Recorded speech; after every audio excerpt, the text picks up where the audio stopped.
Hi, in this question, we have to convert the pressure 1 in Hg is equal to 25.4 mmHg.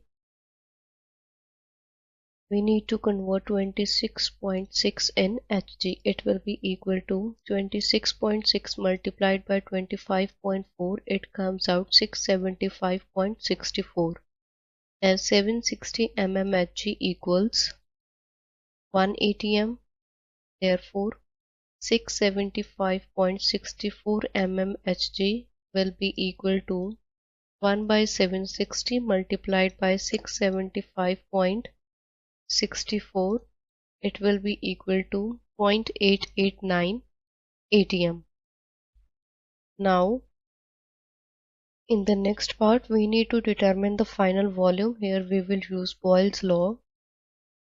According to Boyle's law, P1 V1 is equal to P2 V2. From here V2 will be equal to P1 V1 divided by P2. On substituting value 2.5 multiplied by 25 liter divided by 0.601 pressure, it comes out 103.99 milliliters. It approximately comes out 0.104 liters. In the next part,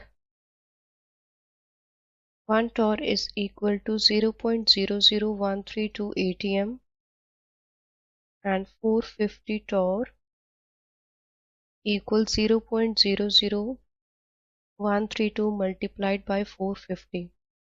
It equals 0.592 atm. Here we will convert the pressure into kelvins. It comes out to 98.15 Kelvin. We have the value of universal gas constant and volume, so from there we can determine number of moles.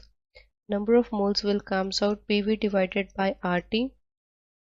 It will be equal to 0.592 multiplied by 5 divided by 0.0821 into 298.15. It comes 0.12 mole. I hope you have got your answer. Thank you.